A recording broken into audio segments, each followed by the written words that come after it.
presenciales, que me animan mucho con su presencia, como a aquellos que nos siguen por medio de YouTube. Yo me llamo Santiago Sanz. Como se puede notar por mi acento, soy español y vengo de Roma, donde soy profesor de teología en la Pontificia Universidad de la Santa Cruz. Y me han pedido que les hable, que les comparta unas reflexiones. Y entonces a mí se me había ocurrido, pues que claro, estamos en el año de San José. Estamos en el año de San José. ¿Y San José quién es? Pues San José es alguien que se ha dedicado fundamentalmente a ser el custodio de la Sagrada Familia y también a trabajar, a ser un trabajador. Y esta figura de San José, en su doble vertiente de custodio de la Sagrada Familia, del Redentor, y también de trabajador, pues me da pie para proponerles que reflexionemos un momento esta tarde sobre qué nos dice la Biblia acerca de una palabra o un grupo de palabras que yo creo, por así decir, que son también como muy femeninas, aunque por supuesto son humanas, que es la palabra cuidar, la palabra custodiar, la palabra cultivar. Son palabras distintas, pero que aluden un poco a una realidad unida, que es que el ser humano está llamado a custodiar y a cultivar. Y claro, inmediatamente eso yo creo que a ustedes, ¿a qué les evoca? Pues les evoca el libro del Génesis, donde se dice que Dios creó al hombre para que cultivara la tierra y para que la custodiara, para que la cuidara.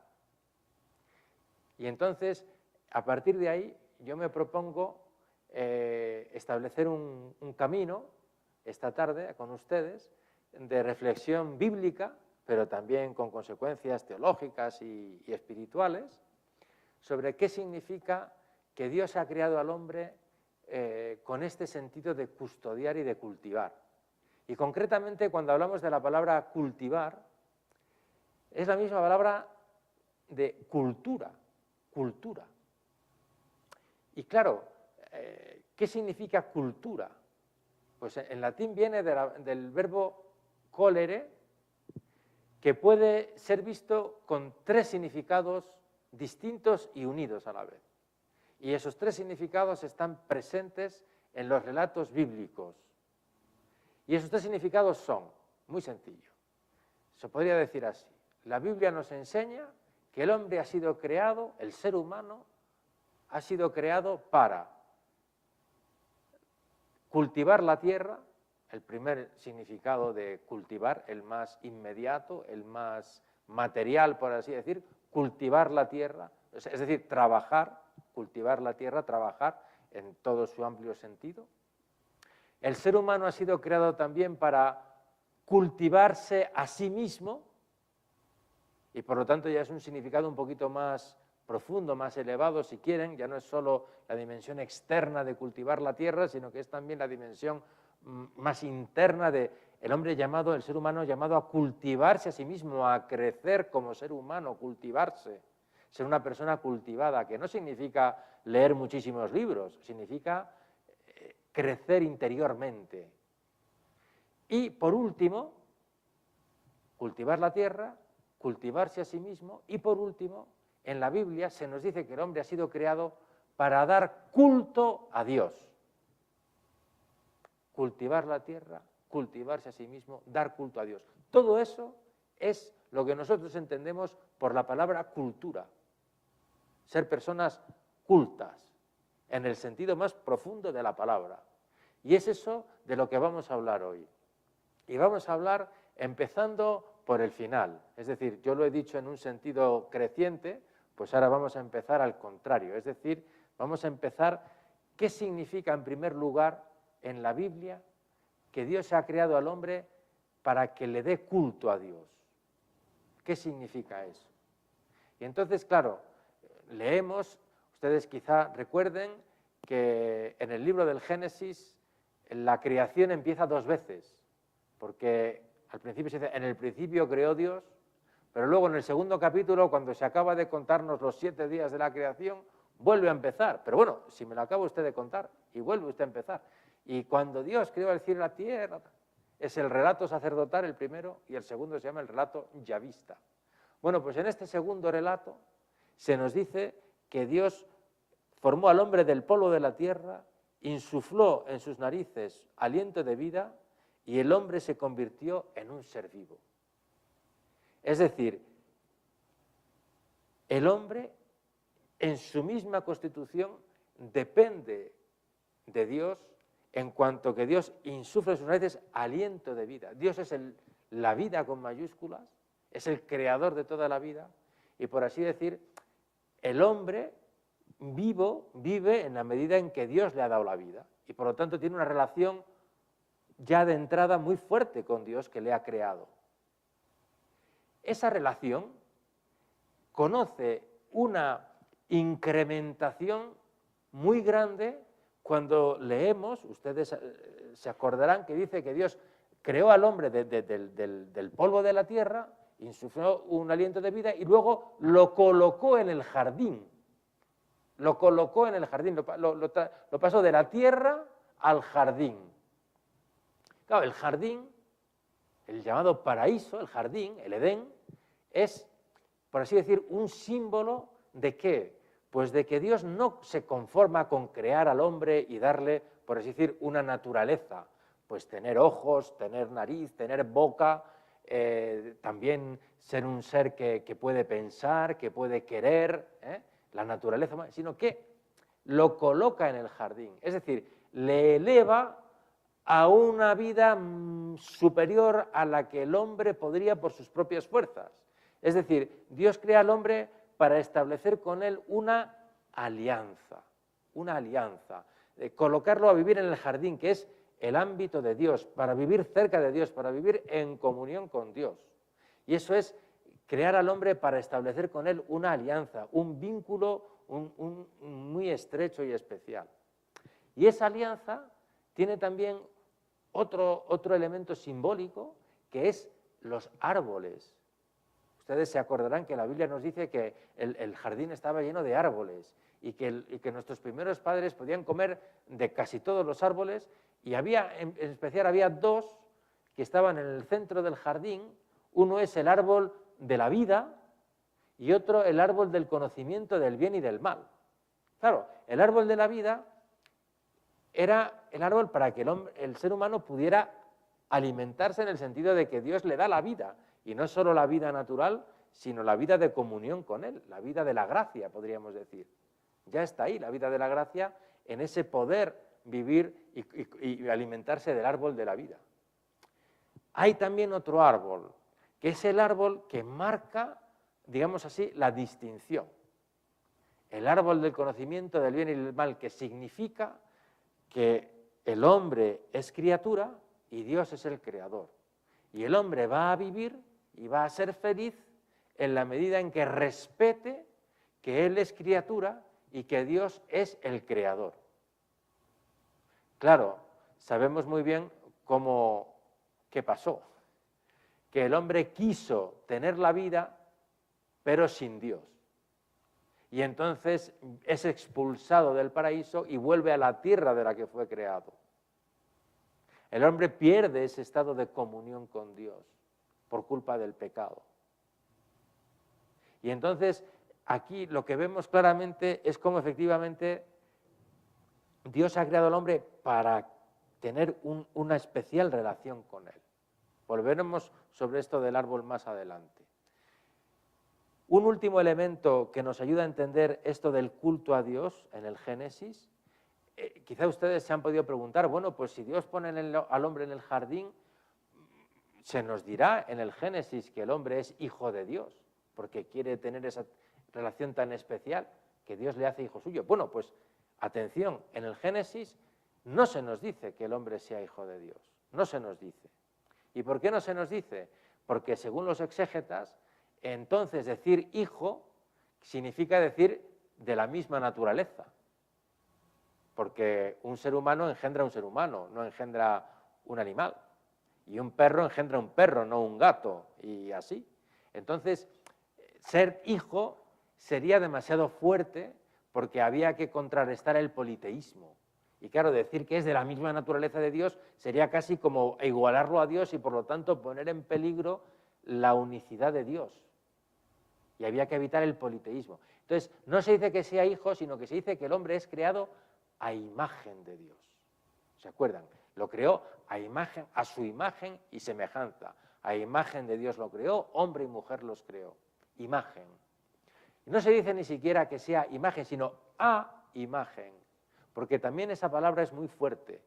Decir que es imagen quiere decir que se parece al original, ¿no? Es una imagen del original. Entonces, se dice a imagen. Y claro, aquí es donde nos damos cuenta de que en realidad se nos está diciendo que es hijo de Dios de otra manera. ¿Por qué? Pues porque si ustedes se acuerdan, es en el Nuevo Testamento, es San Pablo el que dirá que Cristo es la imagen del Dios invisible, que Cristo es la imagen del Padre. Y entonces, claro, ahora entendemos que cuando el Génesis nos dice que el hombre fue creado a imagen de Dios, se nos está diciendo que fue creado a imagen de Cristo, que Cristo es el modelo del ser humano, que cuando Dios crea al ser humano está mirando, contemplando a su verbo, a su Hijo, a Cristo. No sé si han escuchado muchísimas veces la frase dad al César lo que es del César y a Dios lo que es de Dios, ¿verdad? Y cuando uno analiza esa frase, lo primero que le viene es que hay que pagar impuestos. Esa frase en realidad tiene un significado mucho más profundo, que ya lo recordaba San Agustín y también el Papa Benedicto en alguna ocasión lo recordó. Y es que Jesús, cuando dice eso, no está diciendo solamente que hay que pagar impuestos, está diciendo algo más profundo. Está diciendo, igual que la moneda tiene la imagen del César y por eso hay que restituirla al César, dad a Dios lo que es de Dios. Es decir, el ser humano es como una moneda que tiene impresa la imagen de Dios.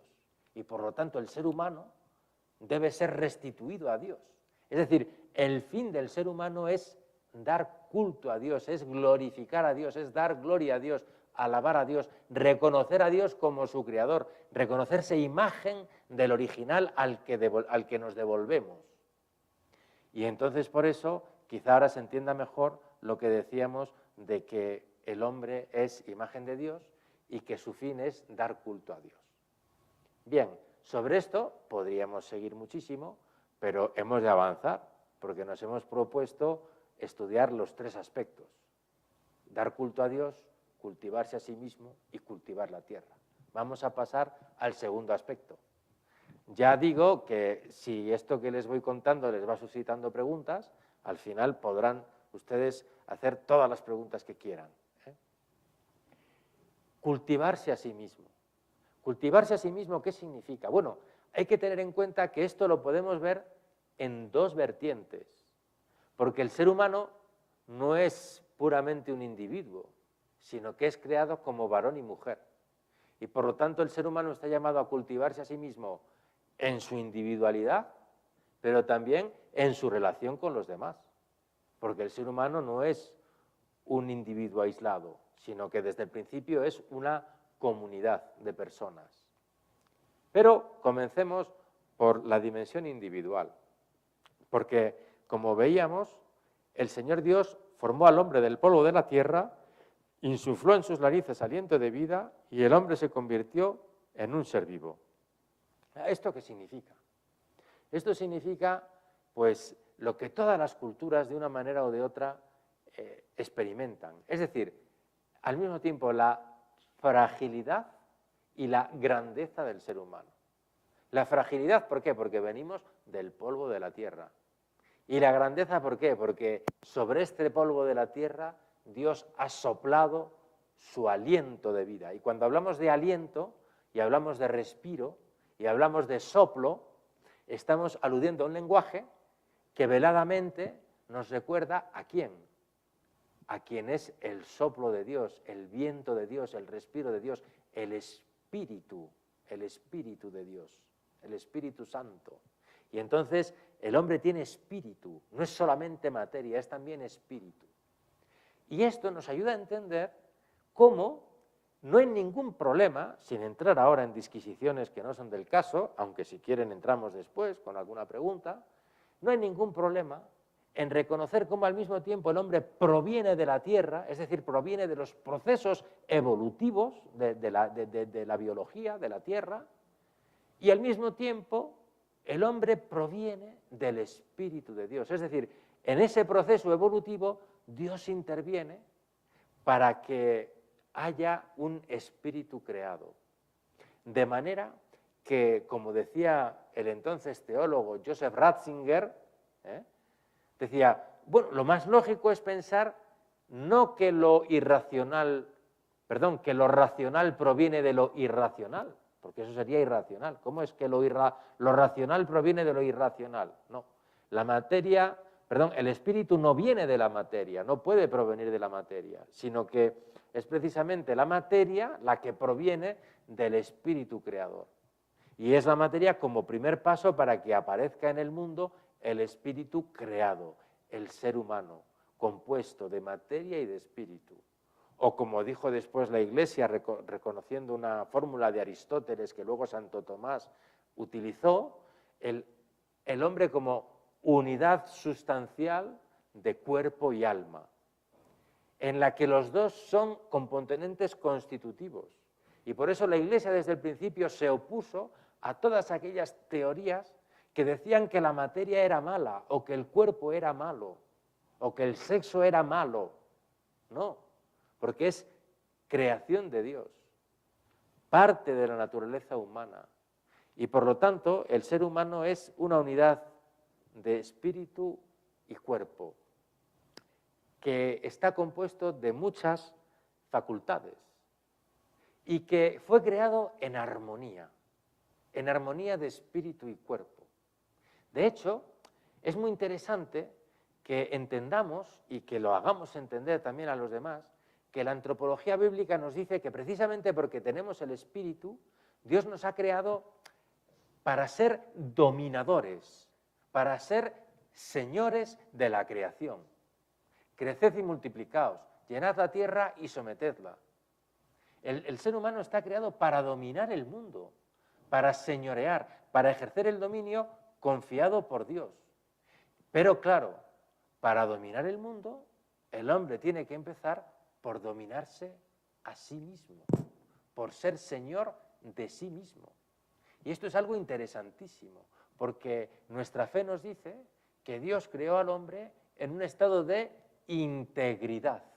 ¿Qué significa un estado de integridad? Significa un estado en el que las potencias superiores del hombre tenían un dominio razonable sobre las potencias inferiores. La razón que dominaba sobre las pasiones. Y ni la una ni la otra son malas, pero el superior domina sobre el inferior. Y entonces esto es de una extraordinaria importancia. ¿Por qué? Porque lo que se pierde con el pecado es precisamente esta integridad, este dominio. Y por lo tanto, si el hombre experimenta esta ruptura dentro de sí, no nos extrañe que esta ruptura se manifieste también en los otros dominios que el hombre ejerce. Y claro, ahora entendemos por qué cuando San Pablo nos habla de esta cuestión, ustedes se acuerdan cómo tiene esos textos tan fuertes de la lucha entre el espíritu y la carne, ¿no? Hay en mis miembros una ley, la ley de la carne que se opone a los deseos del espíritu, ¿no?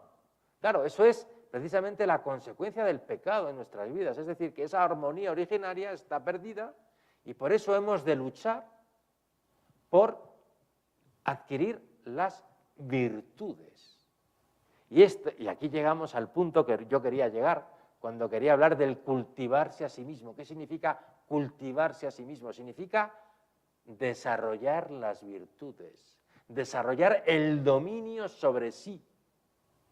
Es decir, que la razón gobierne sobre las demás facultades, porque los sentimientos y las pasiones no son malos, son buenos, ordenados por la razón.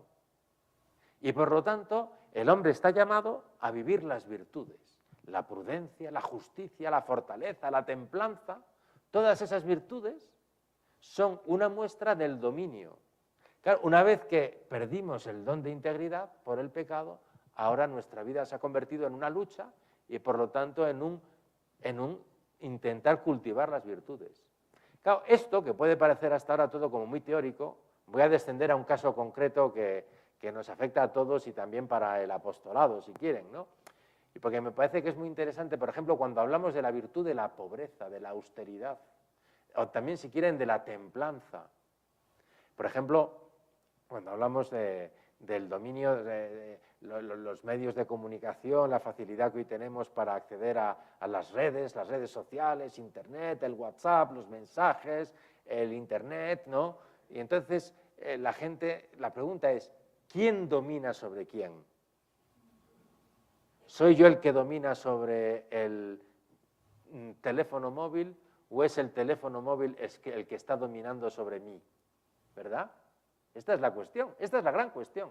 No es una cuestión solo de, sí, el famoso desapego o el desprendimiento, por supuesto, que hay una componente de renuncia, de desprendimiento y lo que ustedes quieran, pero sobre todo, entendiendo la Biblia, lo que hay que ver es que aquí la clave es quién es el dueño de quién. ¿Soy yo el dueño de mi móvil?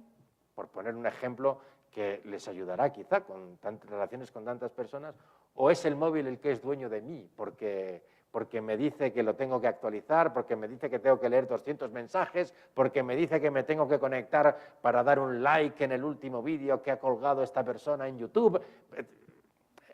¿No? Entonces, ¿quién domina sobre quién? Entonces, por eso, cultivarse a sí mismo el dominio de sí, las virtudes. Esto es fundamental. Pero claro, no nos vamos a detener aquí. Después, si quieren, pueden hacer preguntas. Pero hemos quedado en que el cultivarse a sí mismo tiene que ver también con la relación con los demás. El ser humano está llamado a cultivarse a sí mismo también, no solo en su individualidad, sino que esa individualidad, esa interioridad que uno tiene como fruto también del cultivo de las virtudes, pero también de la sabiduría, de la cultura, del saber las cosas, todo eso son las virtudes en sentido amplio. Cualquier conocimiento que nosotros tengamos es una virtud intelectual, si quieren, es decir, o una virtud técnica, el saber cómo se prepara una cuestión o otra cuestión, saber cómo se hace esto, cómo se hace lo otro, todo eso es cultura, todo eso es virtud, todo eso es cultivarse a sí mismo. Bien, pues lo que les quería decir es que el hombre no tiene solamente esta individualidad, sino que tiene también esa dimensión social. Porque desde el principio nos dice la Biblia que Dios los creó hombre y mujer. Hombre y mujer los creó. La diferencia entre hombre y mujer es clave. ¿Por qué? Porque es la base, el matrimonio, es la base de la familia y por lo tanto de que haya también hermanos y haya también relaciones entre pueblos. Entonces, aquí yo podría extenderme muchísimo sobre qué significa precisamente que esto que decíamos antes, que la diferencia sexual entre hombre y mujer es algo bueno y querido por Dios y forma parte de una sana ecología, podríamos decir, cuidar esta distinción fundamental entre hombre y mujer con las instituciones que eso lleva consigo del matrimonio y de la familia, que son la clave de la sociedad, como siempre ha defendido el cristianismo, ¿verdad? Y que hoy en día, pues, parece que no está tan claro, Y es muy interesante, pues efectivamente también entender que la creación de la mujer a partir del costado del hombre no es ninguna, vaya, usted se está metiendo en la boca del lobo hablando de estos temas, no. Pero ustedes conocerán esta bellísima interpretación de los padres de la Iglesia, que dicen, ¿qué significa que la mujer ha sido formada del costado del hombre? ¿Significa que la mujer es inferior? Nada más lejano de la realidad.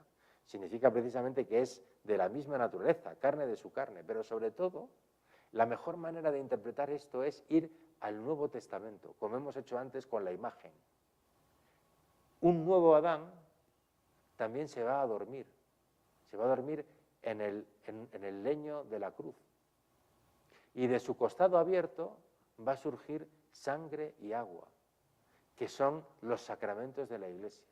Es decir, en la cruz, Cristo da su vida por la Iglesia, se dona esponsalmente por su esposa que es la Iglesia.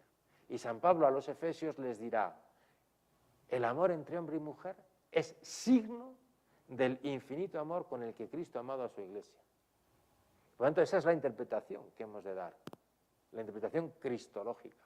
Es decir, hay una profunda visión del matrimonio como un sacramento ya de la creación, y que es algo, por lo tanto, positivo en el cristianismo y no algo negativo. Y además, en los siguientes capítulos, claro, se nos habla de la relación entre, no solo entre esposos, sino entre hermanos. Y además en un sentido trágico, porque se nos habla de Caín y Abel, y claro, la historia acaba fatal, porque un hermano que mata al hermano. En realidad, en la Biblia, el tema de la fraternidad es bellísimo, riquísimo y amplísimo.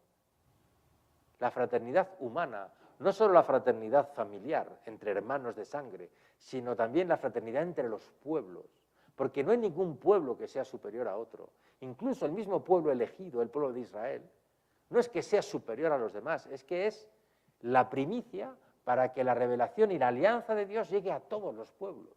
Porque ya desde el Antiguo Testamento está la idea de que el pueblo de Israel tiene que ser como una a vanguardia de que la alianza de Dios llegue a todos los pueblos, luz de las naciones. Y por tanto es muy claro que en la Biblia no hay pueblos superiores a otros pueblos. Nada más lejos de la Biblia el racismo o el pensar que una cultura es superior a otra, o que un ser humano es superior a otro, sino que todos son iguales en dignidad, todos somos hermanos. O si quieren ustedes, como acaba de decir el Papa recientemente, Fratelli Tutti, con el título de esa encíclica, que tiene mucho que ver con aquella otra de cultivar la tierra que veremos dentro de un momento, el Laudato Si. Cultivamos la tierra, pero también cultivamos las relaciones humanas entre nosotros, porque somos hermanos. Y por lo tanto, hemos de tratar a cada ser humano como lo que es una imagen de Dios. Y esto es clave en la Biblia. Y bueno, llega el momento de pasar a la tercera parte, porque vamos adquiriendo un poco de ritmo en esta charla, antes de que se me duerman del todo, pues vamos a pasar a la tercera parte, ya estamos acabando, y así damos después también un poco de espacio por si quieren hacer alguna pregunta más. Hemos dicho, dar culto a Dios, cultivarse a sí mismo en la dimensión individual y también en la dimensión colectiva, y por último, cultivar la tierra. Claro, tanto antes del pecado, cuando el hombre está en el jardín, como después, cuando ha sido expulsado a la tierra de la que había sido creado, en ambas ocasiones Dios le da al hombre el mandato de cultivar la tierra y custodiarla. Esto quiere decir, y luego efectivamente ustedes ven con el mismo Caín y Abel que acabamos de mencionar, pues ya está la distinción de las profesiones, el agricultor y el ganadero, y luego todas las demás profesiones que van surgiendo. Efectivamente, el trabajo está en los mismos inicios de la Biblia. Es un constitutivo esencial del hombre. El hombre está hecho para trabajar. El ser humano está hecho para trabajar. No se concibe de otra manera su realización.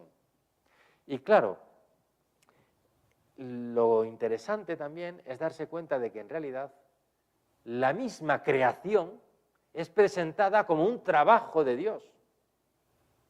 Dios se toma su tiempo, trabaja, por así decir, para crear el mundo. Primer día, segundo día, tercer día, cuarto día, quinto día, sexto día, y el séptimo descansó. Y de tal manera que el ritmo de trabajo y descanso, que es un ritmo que caracteriza también nuestra vida, es un reflejo del ritmo divino de la creación. Dios trabaja 6 días, por así decir, y el séptimo descansó. Claro, este es el relato sacerdotal, el del primer capítulo. Sacerdotal porque tiene su origen en un contexto cultural de Israel. Y claro, es muy interesante que se nos presente el signo de la alianza con Dios aquí, es el sábado el día que Dios descansa. Sabemos que después en el cristianismo el sábado se transforma en el domingo, el día del Señor. Un día en el que dejamos de trabajar, ¿para qué? Para entender mejor el sentido de nuestro trabajo, que es dar gloria a Dios, dar culto a Dios. Y por eso el trabajo no está desligado de nuestra relación con Dios, como tampoco está desligado de nuestra relación con los demás.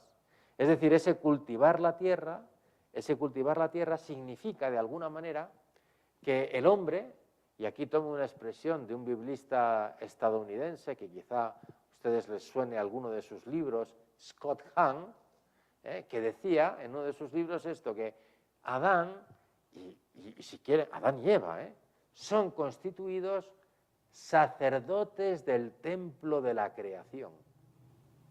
Es decir, que el ser humano, cuando es creado por Dios para trabajar, para cultivar la tierra, eso es ya ejercer el sacerdocio en el templo de Dios, que es la misma creación. Fíjense ustedes qué bonito es esto y cómo nos ayuda a entender que la dimensión del culto cristiano también, es decir, la dimensión de nuestros sacramentos, de nuestra Eucaristía, no está desligada de nuestra actividad de cultivar la tierra con nuestras manos y con nuestra cabeza. Todo está llamado a ser lo mismo, si quieren, que es parte de ese culto que hemos de dar a Dios. Y por tanto, por así decir, claro, todo esto, si consideramos después que Jesucristo, encarnándose, dedica la mayor parte de su vida al trabajo, a una existencia, por así decir, secular, en la familia y en el trabajo, pues claro, como ven ustedes, esto se nos revela como teniendo una gran fuerza. Una fuerza que solamente, por lo menos en la Iglesia Católica, en tiempos recientes, ha sido puesta de manifiesto. Yo tengo aquí otra conferencia que no es la de ahora, es otra, no les quiero meter otra conferencia dentro de la conferencia, pero que es precisamente sobre esto, sobre cómo ha tardado tanto, digamos, el catolicismo en hacer una reflexión profunda sobre el trabajo. Y en esto han contribuido muchos elementos y también, por supuesto, ha contribuido pues ese elemento que a todos nosotros nos resulta tan familiar, que es el mensaje que Dios transmitió a San José María de recordar a todos que estamos llamados a ser santos en nuestra vida cotidiana, en nuestra vida de trabajo y de familia, y que la santidad no hace falta buscarla o no es necesario buscarla en otras situaciones, sino en la misma vida ordinaria. Pues este mensaje está enraizado perfectamente en la antropología bíblica de la creación. Y de hecho San José María, cuando hablaba de todo esto, decía, hemos venido a recordar pues que ya en el Génesis, ¿verdad?, pues Dios creó al hombre para que trabajara, para que lo custodiara, el jardín. Y bien, pues este es el asunto. Y entonces yo quería ya acabar, ya he expuesto las tres partes, con muchos límites, y como ven ustedes, yo tengo aquí el texto, pero si me pongo a leer el texto se me duermen, y por eso no lo he leído, sino que he intentado transmitirlo de una manera un poco más viva. Entonces quería concluir haciendo un resumen de todo bajo otro punto de vista, ¿no?, haciendo entender la gran dignidad que tiene el ser humano y sobre todo entender que hemos sido creados para ser señores, para ser dominadores, para ejercer el dominio.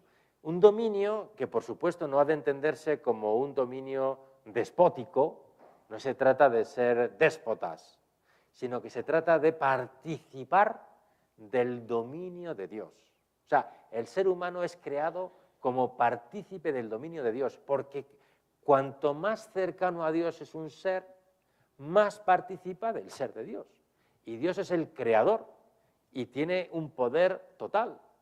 Y por lo tanto, cuanto más te acercas a Dios, cuanto más te pareces a Dios, tanto más participas en su poder providente, en su gobierno del mundo, en su dominio del mundo. Ustedes piensen que estos dos ámbitos de la vida humana, el ámbito de la familia y el ámbito del trabajo, son los ámbitos en los que el hombre, podremos decir que puede ser considerado también creador, entre comillas. De hecho, cuando San José María habla de estos dos ámbitos, en estos dos casos dice, el hombre está llamado a participar del poder creador.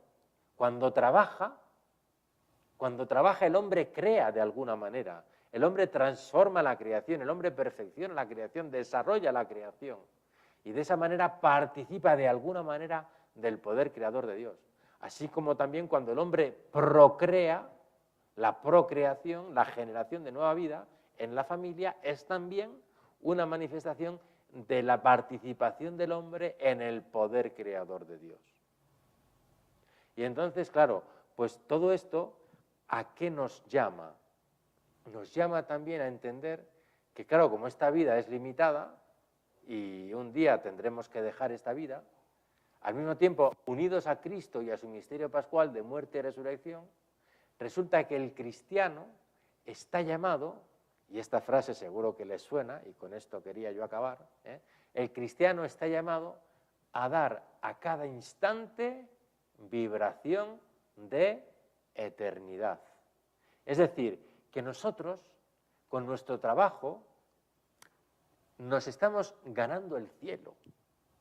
Es decir, que nosotros nos hacemos cada día en nuestro trabajo. ¿Y qué nos llevamos? Porque claro, uno dice, bueno, sí, pero el producto de mi trabajo, pues, no sé, si cocino, por ejemplo, pues claro, eso acaba en el estomaguito de alguno, pero no, ¿qué me llevo yo de todo esto al cielo, verdad? Bueno, me llevo el amor con que lo he hecho, la virtud que queda dentro de mí al haber hecho eso, con todo el amor con que he sido capaz de hacerlo. Porque esto también lo decía la Madre Teresa de Calcuta, decía, nuestra vida es un viaje hacia nuestro destino. Y entonces cada día de nuestra vida vamos preparando la maleta para ese viaje y vamos introduciendo algo en esa maleta. Claro, nosotros a la otra vida no nos vamos a llevar riquezas, ni posesiones, ni poderes, ni nada de nada. ¿Qué nos vamos a llevar a la otra vida? Pues lo dice el libro del Apocalipsis, dice, a los justos les acompañarán sus obras. Nos llevamos a la otra vida nuestras obras, que nos han configurado, que nos han hecho crecer y cultivarnos. Es decir, las virtudes. Y en definitiva las virtudes es, ¿cuál es la virtud que manda sobre todas las demás? El amor, la caridad. Todo eso es lo que nosotros nos llevamos. Cuando construimos cada día, cuando trabajamos cada día, cuando cuidamos cada día la vida de familia, la vida de trabajo, estamos ganándonos el cielo, estamos haciéndonos el cielo, estamos haciéndonos más semejantes a Dios, estamos participando de ese dominio de cuidado de Dios sobre todas las cosas. Y por eso damos a cada instante, en todo lo que hacemos, una vibración de eternidad, para así que nuestra vida sea un dar culto a Dios, un cultivarnos a nosotros mismos y un cultivar la tierra que Dios nos ha dado en heredad. Bien, pues podríamos seguir hablando de muchas más cosas, pero a mí el discurso se me ha terminado. Entonces, no sé, si quieren ustedes hacer alguna pregunta, creo que el sistema es, tenemos gente que está siguiéndonos, entonces el sistema es que nadie tenga vergüenza, que venga aquí al micrófono y haga su preguntita y así los que están escuchando pueden escuchar también la pregunta. Entonces, me encantaría que hubiera alguna persona que se animara a hacer alguna pregunta. Qué bien, así directamente.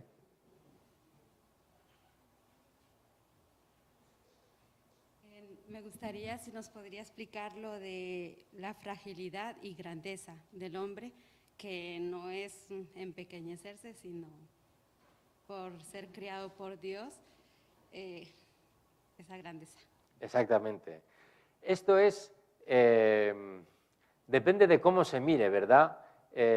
Bueno, yo creo que todos ustedes se dan perfectamente cuenta de que el espíritu de San José María es un espíritu optimista, si no, no estaríamos aquí. Sobre todo en estos tiempos, ¿verdad? Que estamos todos con la... Entonces, optimismo no significa ingenuidad, porque hay dos tipos de personas, los que ven la botella medio llena y las que la ven medio vacía, ¿no? ¿Cómo está esta botella? ¿Medio llena o medio vacía? Pues depende, depende, ¿no? Entonces, claro, ¿qué es el ser humano? Un ser frágil, caduco, mortal, condenado a la muerte y al sufrimiento. Una descripción así del ser humano es tremenda, ¿no? O es un ser que es imagen de Dios, llamado a la gloria, imagen de Jesucristo, capaz de mucho bien, capaz de grandes cosas, ¿no? Pues depende de lo que ustedes quieran. O sea, pero yo pienso también que para decírselo a las personas, ¿verdad? O sea, en definitiva, ¿qué es el ser humano? Pues lo que tú quieras que sea. Es decir, que si tú te quieres quedar con una visión negativa, pues vas a tener razones para una visión negativa. Porque cuánto sufrimiento, porque la muerte, porque la pandemia, porque tal, porque todos tenemos experiencias negativas. Es que esto me parece que es evidente, ¿no? Pero claro, ¿nos quedamos con lo negativo, con lo frágil, con la experiencia de la debilidad? ¿O sabemos ver en todo ello toda la dimensión de un ser creado, herido por el pecado y sanado por Cristo? Y entonces, claro, si nos vemos sanados por Cristo, si nos vemos agarrados por Cristo y sacados de nuestra fragilidad para elevarnos a la comunión con Dios, entonces el ser humano es capaz de cosas muy grandes. El ser humano es capaz de lo más terrible y de lo más grande. ¿Se acuerdan de San José María? Me veo capaz de todos los errores y de todos los horrores. Y lo decía un santo. Así que nosotros, ¿qué vamos a decir? ¿No? Entonces, por eso digo que todo esto es importante. Ahora lo voy a decir con términos teológicos un poco subidos, espero que se entienda. El cristianismo propone no un dualismo ontológico. Es decir, el cristianismo no dice que todo esto es fruto de que al inicio había dos principios, el principio del bien y el principio del mal. Se pelean entre ellos y entonces crean el mundo y dentro del hombre se mantiene esa disyuntiva de que hay bien y mal, porque es evidente que dentro del corazón del ser humano hay tendencia al bien como también hay una tendencia al mal, ¿verdad? Pues claro, todo eso no es fruto de una lucha primordial entre dioses, principios del bien y dioses, principios del mal. El cristianismo lo que nos dice es, al principio está solamente Dios, que es el bien. O sea, la primera palabra de la historia es el bien, la creación, porque Dios cuando crea las cosas dice, y vio Dios que era bueno. Y cuando crea el ser humano dice, y vio Dios que era muy bueno, muy bueno. Esa es la visión bíblica del ser humano. Es verdad que viene el pecado por culpa del maligno. Y a pesar del pecado, Dios promete la redención y Cristo nos vuelve a dar la vida. ¿Ustedes qué ven en el Evangelio? Un Jesús que da la vista a los ciegos, que hace caminar a los cojos, que hace hablar a los mudos, que hace escuchar a los sordos, que resucita a los muertos. ¿Qué es eso? Volver a dar a las criaturas el esplendor que Dios les había dado al comienzo. Rehacer la creación. Ser recreados en Cristo, ¿no? Y por lo tanto, el cristianismo es esencialmente optimista, es también realista, porque no niega la existencia del mal, no la niega, pero sabe que la primera palabra nunca es el mal, y sobre todo que la última palabra tampoco es del mal, sino que la última palabra es el triunfo de Cristo. Y por lo tanto, en medio de esta historia, en la que a veces nuestra experiencia puede ser también negativa, de sufrimiento, de fragilidad, en este mundo de nuestra experiencia tenemos la esperanza. Por eso también la importancia extraordinaria de la virtud de la esperanza. La esperanza porque Cristo ha vencido ya a la muerte, ha resucitado. Y si nosotros nos unimos a Él, entonces triunfaremos con Él. Lo que pasa es que en esta tierra todo triunfo es prematuro. Por lo tanto, el que piense que ha triunfado en esta tierra está muy equivocado, porque en esta tierra todo triunfo, por definición, es prematuro. El único triunfo que nos interesa es el triunfo de Cristo. ¿Hay alguna pregunta? Dicen que hay una pregunta online. Y entonces yo tengo aquí un sistema para leer la pregunta. No es magia, ¿eh? No es magia, sino que es pura técnica de nuestro amigo Mauricio, y vamos a ver si consigo yo entrar en el documento. Sí, sí. ¿Cómo saber descansar con lo ordinario, lo de cada día, y no esperar a llegar a ese agote? Bueno, pues aquí lo que hay que decir es lo que hemos dicho antes. 6 días trabajó y 1 descansó. Y también dentro de cada día, pues también hay que encontrar los tiempos de descanso, ¿verdad? Porque a mí siempre me ha llamado mucho la atención. Yo soy relativamente joven, como ustedes. Entonces, ¿qué significa ser joven? O diversamente joven, como dicen algunos, ¿no? Bueno, pues a mí me ha llamado la atención como cuando yo era mucho más joven y se hablaba de la obra, aquí que me corrijan quienes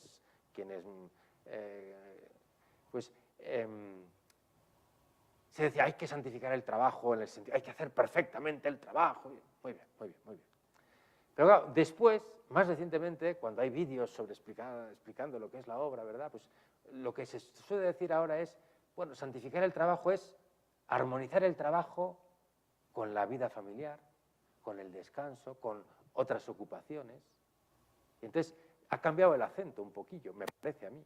¿Por qué? Porque hoy en día se ha puesto más de manifiesto que efectivamente santificar el trabajo no significa divinizar el trabajo en el sentido de que es lo único que hago en la vida, sino que el trabajo es una dimensión de mi vida, pero tiene sentido en la medida en que la compatibilizo con estas otras dimensiones. Es decir, cuando nosotros hemos visto aquí el cultivar la tierra, cultivarse a sí mismo y dar culto a Dios, lo que estamos diciendo es que hay trabajo, hay vida de familia y hay relación con Dios. Y por lo tanto, en cada jornada tiene que haber también un poquito de cada, por así decir, ¿no? Un poquito de cada ingrediente, precisamente porque eso también es el descanso, el pasar de una actividad a otra, el no hacer siempre única y exclusivamente lo mismo, sino saber parar y sobre todo, claro, el descanso más real es el que nos dice Jesús en el Evangelio. Venid a mí, todos aquellos que estáis cansados y agobiados, que yo os aliviaré. Mejor descanso que estar con Cristo, en la oración, en los sacramentos, en los encuentros con Él. Y desde luego también cada día teniendo unos momentos para descansar, para estar distendidos, para hacer un poco de vida de familia y también para dedicarse a otras cosas que son más livianas y tener también, pues eso, tiempos semanales, mensuales, de descanso, de esparcimiento, de excursión, de paseo, porque, claro, no interesa agotarse, no estamos, la Biblia no dice que Dios creó al hombre para que se agotara, no dice para que se agotara. La fatiga es fruto del pecado, lo dice la Biblia, eso sí, con el sudor de tu frente ganarás el pan, claro. Y claro, precisamente por eso nos cansamos y por eso tenemos que descansar, y por lo tanto, pues no sé si he contestado a la pregunta de esta persona, espero que esté más o menos contenta con la respuesta, pero efectivamente hay que descansar, es fundamental. Yo le quiero preguntar, bueno, espero ser ordenada, con eso de la santificación que usted termina al final, ¿cómo aprender a no tener una monotonía en esta santidad, de cultivar estas 3 cosas, sabiendo que, verdad, vamos a ir empacando esto para llegar al cielo? Porque vamos teniendo etapas y que puede llegar un momento en que pensemos que ya todo. Creo que he entendido la pregunta y la voy a responder yéndome a la dimensión estética, que es una dimensión que no hemos tratado, pero que les voy a explicar brevísimamente y quizás les guste. Porque, claro, ser artista, ¿quién es artista? Pues no sé si aquí entre los presentes hay algún artista, no lo sé, así que hay, pues felicidades. Pero los demás, pues yo no he recibido ese don, ¿verdad? Ese carisma de ser artista, ¿no? O sea, entonces, en la persona que es artista, sí que vemos eso de la novedad. En un artista no hay 2 días iguales, no hay 2 cosas iguales, están siempre creando. Y crear siempre tiene esa fascinación de la novedad, ¿verdad? Y entonces uno dice, ya me gustaría a mí en mi vida, en mi trabajo cotidiano, sentirme artista, ¿verdad? Porque yo lo que veo es siempre lo mismo, ¿no? La monotonía de los días, ¿no? Entonces, claro, el artista es alguien que sí que vemos claramente como que está creando, ¿verdad? Que está participando del poder creador, porque crea una obra de arte, porque crea... Bien, bueno, pues yo lo que quería decir con esto es que también hay reflexiones de filósofos que precisamente dicen, bueno, el ser humano pasa, digamos, de la infancia a la adolescencia y de la adolescencia a la madurez, y que en ese paso a la madurez está precisamente el paso a una dimensión que ya no es tanto estética, sino más bien ética. Es decir, cuando uno es joven, demasiado joven, pues no se preocupa de nada, no tiene responsabilidades. ¿Y a qué se dedica? A jugar, ¿no? El juego, ¿no? El juego como esa dimensión de la vida humana, digamos, un poco inconsciente, ¿verdad? O feliz, ¿no? Feliz, ¿no? Este está todo el día jugando, qué feliz, ¿no? Claro, hay que ganarse la vida, hay que trabajar, hay que dedicarse a la propia familia. Y entonces ese es el estadio ético, es decir, el descubrir que hay responsabilidades, que depende de mí y que un día y otro día la vida común de tantísimas personas que cada día se tienen que levantar tempranísimo. En este país ustedes se levantan súper temprano y me parece estupendo. En algunos países de Europa no nos levantamos tan temprano, pero bueno, nos vamos acostumbrando. Pero entiendo por qué, es por el horario del sol, que aquí el horario del sol es bastante fijo durante el año. En invierno se pone el sol a las 5:30 y en el verano a las 6:30, ¿no? De la tarde. Y por lo tanto, pues claro, eso marca un poco la jornada de las personas. Entonces, yo lo que quería decir, en definitiva, es que en realidad lo que nos dice la Biblia y lo que nos dice el Evangelio es que de alguna manera cada uno ha de ser artista de su propia vida. Es decir, que no todos tenemos el don de ser artistas para hacer grandes obras de arte, pero sí que estamos llamados de alguna manera a que el trabajo nuestro de cada día sea una auténtica obra de arte, sea siempre algo nuevo, como dice el Salmo, cantaré al Señor un cántico nuevo, porque ha hecho maravillas. Entonces, cada día la persona que fomenta su dar culto a Dios en su vida de oración, en su vida sacramental, es una persona que después llega a su trabajo y aunque sea lo mismo de siempre, la misma monotonía de siempre, sabrá darle un color nuevo, una vivacidad nueva, porque será consciente de que ahí Dios le está esperando para que transforme aquello en algo divino, en un arte divino. Hay un texto del Papa, hay una pregunta online, pero antes de la pregunta online, para acabar de contestar, hay un texto del Papa Francisco muy bonito que pronunció ante un grupo de trabajadores en la ciudad de Génova, en Italia, en el que venía a decirles, bueno, casi que se los leo, porque así lo mejor es leerlo, ¿no? Porque son sus palabras. Vamos a ver si les gusta este texto. Dice así, el trabajo es amigo de la oración. El trabajo está presente todos los días en la Eucaristía, cuyos dones son el fruto de la tierra y del trabajo del hombre. Los campos, el mar, las fábricas han sido siempre altares, como el que hay aquí detrás, que sé que aquí detrás hay un altar, desde los cuales se han elevado oraciones bonitas y puras que Dios ha acogido y guardado. Oraciones dichas con las manos, con el sudor, con la fatiga del trabajo, por quien no sabía rezar con la boca. Dios ha acogido también estas y continúa acogiéndolas también hoy. ¡Qué bonito! Cualquier lugar de trabajo de todos ustedes es un altar. Lo decía también San José María, lo dice el Papa Francisco y a ustedes les habrá sonado a San José María, seguramente esto. Todo lugar de trabajo es un altar en el que cada cristiano eleva con sus manos o con su cabeza o con sus manos y su cabeza, con todo su ser, una oración que llega directa al corazón de Dios. Y por lo tanto ahí no cabe rutina, no cabe acostumbramiento. Y precisamente ese fomentar también el culto a Dios y ese fomentar el cultivarse a sí mismo en la vida de relación con los demás ayudará a que también esa vida de trabajo tenga un sentido, encontrarle un sentido que en definitiva es el inmenso amor que Dios nos tiene. Pero ahora tengo que mirar el teléfono para ver la pregunta que eco. Hay dos preguntas, no una, sino dos. Han aparecido por arte de magia aquí. Es que esto parece magia, pero no, es pura técnica, ¿eh? Esto es cultivar la tierra, ¿eh? Desde Honduras nos llega una pregunta que nos dice, mi pregunta es, ¿cómo disfrutar del trabajo y con el trabajo y no dejarnos absorber por el deber, por el deber? Bueno, yo creo que esta pregunta la acabo de contestar, más o menos, aunque no era exactamente la misma pregunta, pero es muy parecida, porque lo que a veces hace agotarse, me parece a mí, es precisamente, no, porque el deber, lo debo hacer porque es mi deber, porque lo debo hacer porque es mi deber. Bueno, muy bien, el cumplimiento del deber es una cosa muy noble, pero el deber por el deber no es el cristianismo, eso es Kant, la ética de Kant, que es una ética un poco ya, digamos, no es exactamente, o sea, el cristianismo es amor de Dios y amor a los demás, cultivar a Dios, cultivarse a sí mismo en los demás, amor a Dios y amor a los demás, y por lo tanto, efectivamente, ¿cómo disfrutar el trabajo?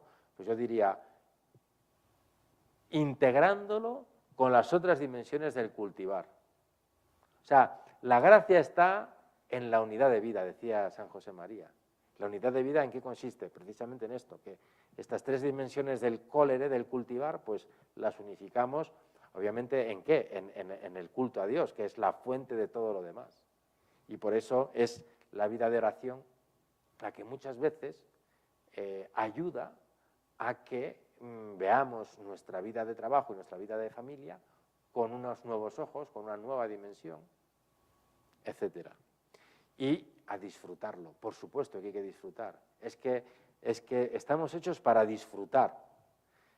Sí, es verdad que el cristianismo es también amor a la cruz, ¿eh? Oiga, es que usted no ha hablado de la cruz. Bueno, un poquito sí, un poquito sí, porque hemos hablado de la fatiga, de la redención, etcétera, del misterio pascual, sí que hemos hablado. Pero yo quería poner el acento en esta dimensión positiva, optimista, y sobre todo esto, que estamos llamados a disfrutar. Y que además San José María decía, la alegría tiene sus raíces en forma de cruz. Incluso en el dolor hay que saber disfrutar. ¿Por qué? Porque vemos el amor. Y cuando hay algo que cuesta, pero vemos que es por amor, pues lo disfrutamos aunque suframos. Porque en esta vida es compatible la alegría y el sufrimiento. Y se puede sufrir y al mismo tiempo estar alegre. No es nada incompatible. No es nada incompatible. Y ustedes seguramente tienen una experiencia riquísima en este sentido. Y paso a contestar, si la persona que ha hecho la segunda pregunta no se queja de que mi respuesta no le haya convencido, pues paso a contestar la tercera pregunta que dice, ¿por qué siempre sentimos que hacemos poco y no paramos? Es muy buena esta pregunta, es buenísima, es muy buena. Entonces, yo soy también profesor de escatología, entonces, escatología, las últimas cosas, ¿no? Entonces, cuando yo explico la escatología, les digo a nuestros alumnos que nosotros los humanos somos un poco contradictorios. Somos contradictorios. ¿Por qué? Porque queremos actividad, queremos hacer cosas. Pero llega un momento en que hacer cosas nos cansa y entonces queremos descansar. Pero llega un momento en el que el descanso nos aburre y entonces queremos volver a trabajar y queremos volver a la actividad. Y entonces la pregunta es, ¿pero qué queremos? ¿Actividad o descanso? ¿Qué queremos? ¿Qué queremos? Entonces, esto es como las monedas, digo yo. Entonces, en la universidad donde trabajo, pues hay, como en tantos sitios, ¿verdad?, la máquina del café. Tú echas la moneda y te saca el café, ¿verdad? Entonces, hay que tener monedas, porque si no tienes monedas no hay café. Entonces, pero claro, las monedas pesan en el bolsillo, en el portafolio, que se dice en italiano, no sé cómo se dice aquí, monedero. En el monedero, cuando uno tiene un monedero lleno de monedas, ¿qué quiere hacer? Deshacerse de las monedas, ¿verdad que sí? Pero claro, si uno se deshace de todas las monedas, ya no tiene monedas. Y entonces quiere monedas, porque necesita monedas para poder tener el café. Entonces, ¿tú qué quieres? ¿Tener monedas o no tener monedas? ¿No? ¿Verdad? Pues es un poco lo que nos pasa, ¿no? Perdón por el ejemplo tan absurdo, pero me parece que es bastante gráfico, ¿no? O sea, ¿qué queremos? ¿Tener monedas o no tenerlas? Pues las dos cosas y ninguna. ¿No? Porque las queremos para el café, pero si pudiéramos no tenerlas y deshacernos de ellas, nos desharíamos, ¿verdad? Pues esto es lo mismo. ¿Ustedes qué quieren, trabajar o descansar? Pues quiero descansar, sí, pero también te aburres de descansar. Los niños están hartos de las vacaciones y están deseando volver al colegio. Y cuando están en el colegio están deseando volver a las vacaciones. Y cuando están en las vacaciones... la vida humana es así, es una contradicción, entre comillas, constante, ¿no? Y entonces, efectivamente, a esta pregunta, pues, podemos contestar así. ¿Por qué siempre sentimos que hacemos poco? Porque estamos siempre...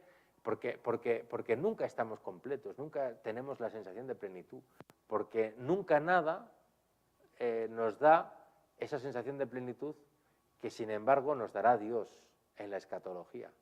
Es entonces, precisamente en la escatología, decía San Agustín, ver a Dios en el cielo será una mezcla de actividad y reposo. Actividad incesante que es un reposo total al mismo tiempo. Y entonces, todas esas dimensiones de nuestra vida que nosotros no conseguimos armonizar, porque nos parece que hacemos poco, porque querríamos hacer más, porque nos parece que... Bueno, todo eso, cuando lleguemos al cielo, llegará a su perfección en la visión de Dios. Mientras tanto, en esta tierra, pues efectivamente, caminamos con esta sensación de que podríamos hacer más, de que no paramos, de que tenemos que actividad, descanso, y por eso lo mejor es, pues, darle a toda esta dimensión, aceptar esta dimensión nuestra de seres imperfectos, de seres que siempre pueden más, que pueden crecer siempre más, y que es bueno que intentemos crecer siempre más, pero sabiendo que no se trata de llegar a la perfección. Aquí también tengo que romper una lanza en favor de la imperfección, es decir, no se asusten, una lanza en favor de la aceptación de nuestra condición imperfecta, es decir, aceptar la realidad de que somos imperfectos y que eso es lo que nos lleva a luchar, pero no para llegar a la perfección, el famoso perfeccionismo, ¿no?, del que hemos de huir como del coronavirus, sino porque es lo que nos estimula a luchar por amor. O sea, lo que cuenta en la vida es luchar por amor, hacer cosas por amor. O sea, todo lo que queramos hacer, de acuerdo, por amor, porque esa es la única manera de crecer. Eso es lo que nos llevamos al cielo. El amor que ponemos en todas las cosas.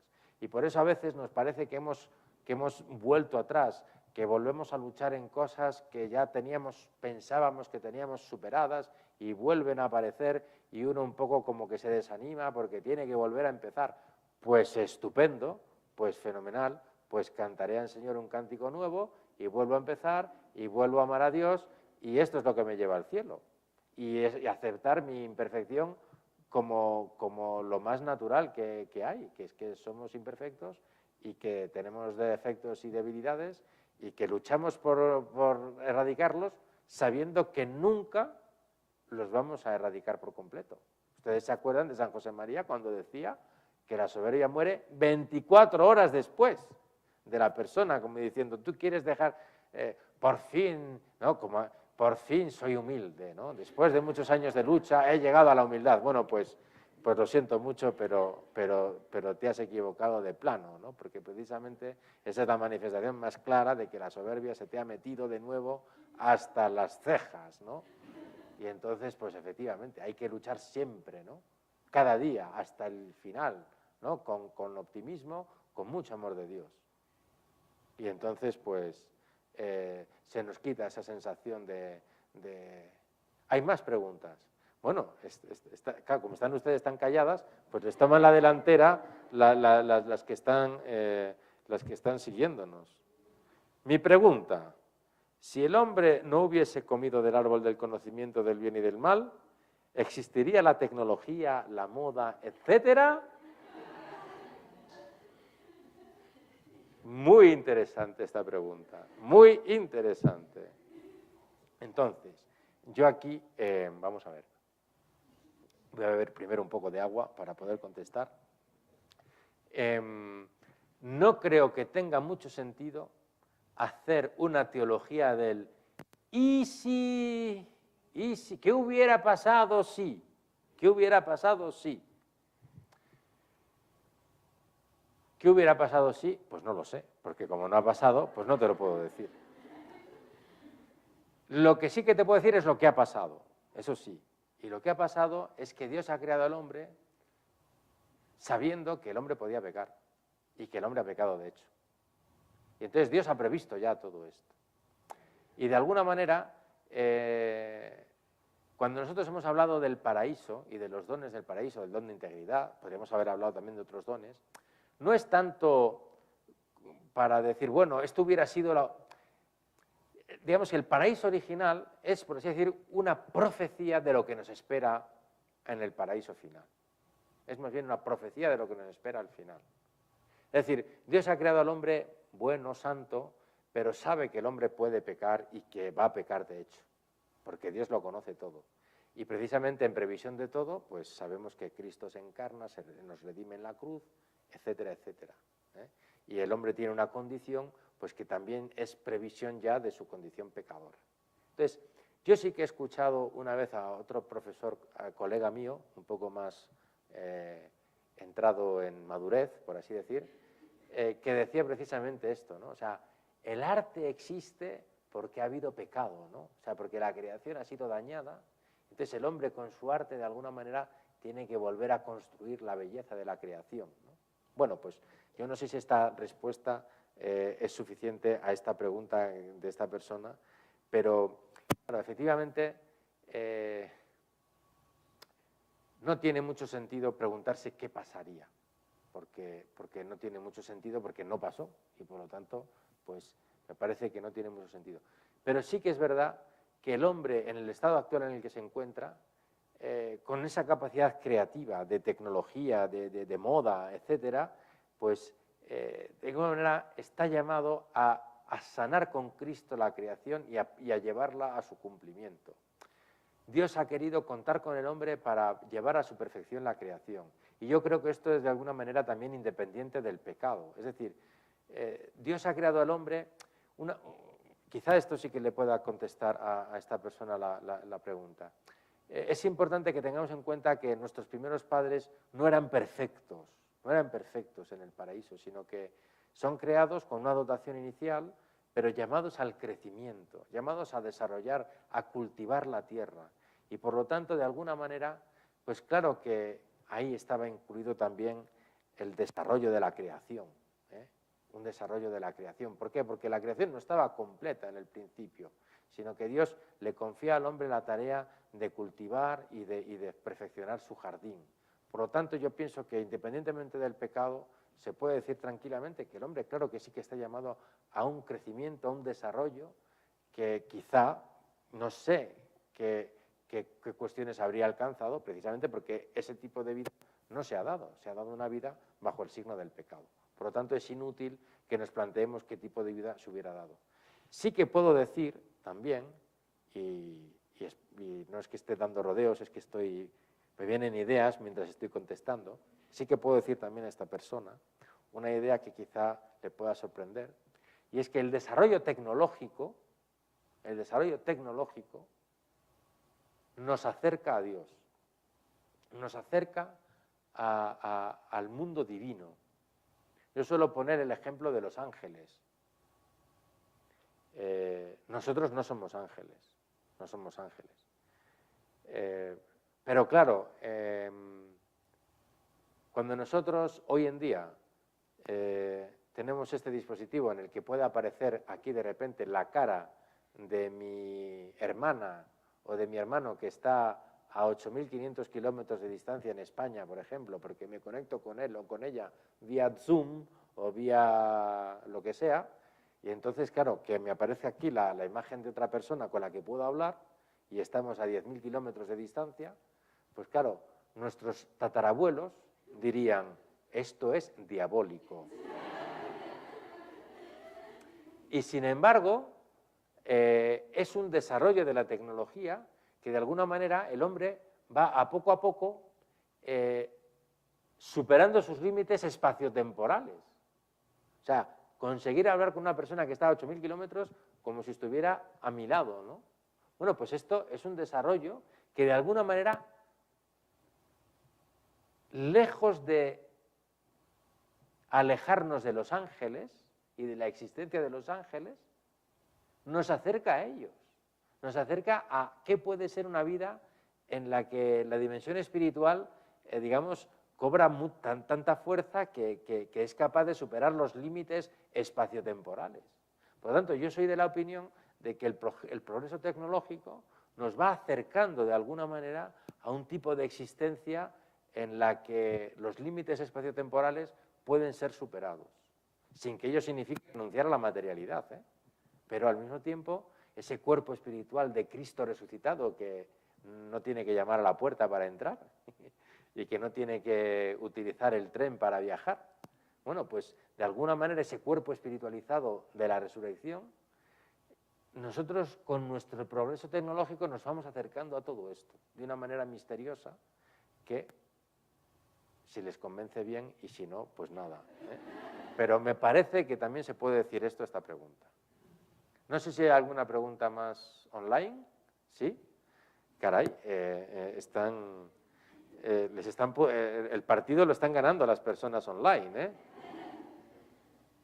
¿Por qué muchas veces da pereza trabajar? Ya sé que es consecuencia del pecado original. Quisiera saber si hay otra razón. Bueno, el pecado original es un tema también muy interesante, sobre el que podríamos dar otra conferencia, pero no lo vamos a hacer porque están ustedes ya agotadas. Pero, efectivamente, en la Biblia lo que se nos dice es que la fatiga del trabajo es consecuencia del pecado. El desorden que experimentamos en nosotros es consecuencia del pecado. Claro, aquí hay un tema que es de teología y que yo no me querría meter demasiado para que ustedes no me digan que ya me estoy yendo yo, Pero, o sea, yo pienso que es muy bueno entender, y lo he intentado explicar antes, o sea, Dios no nos ha creado para que tengamos una naturaleza humana encerrada en sí misma. O sea, la naturaleza humana no está hecha para vivir ella sola, por así decir. O sea, Dios no ha creado una naturaleza pura, con sus propias puras cualidades, sino que ha creado una naturaleza humana para seguir llenándola de dones, y concretamente el don de la gracia y de la gloria. O sea, para hacernos partícipes de su vida. Y por eso nosotros no estamos hechos para una dimensión puramente natural. Entonces,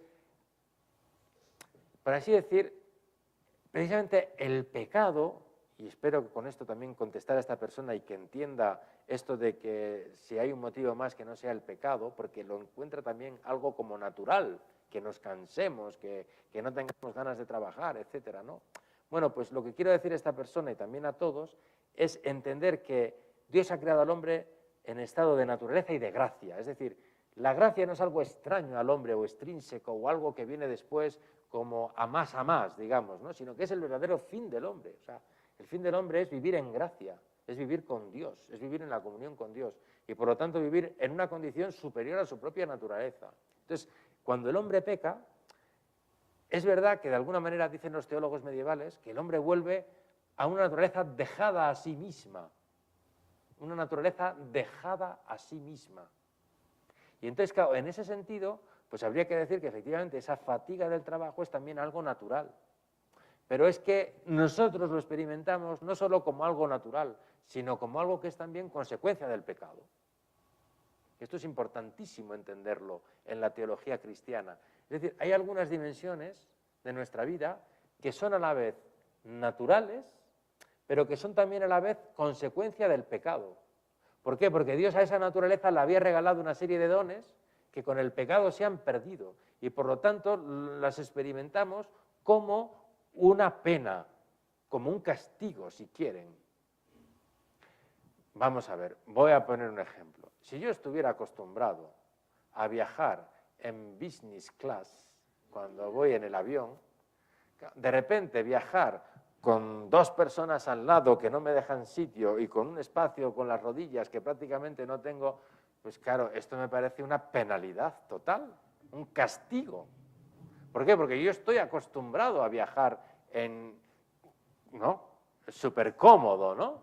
Entonces, claro, o si yo tuviera, no sé, en Italia, pues la Ferrari, ¿no? Un coche, un carro, un Ferrari, ¿no? Claro, si yo estoy acostumbrado a conducir un Ferrari, pues claro, me dan una 500, que es la máquina más cutre que hay ¿no?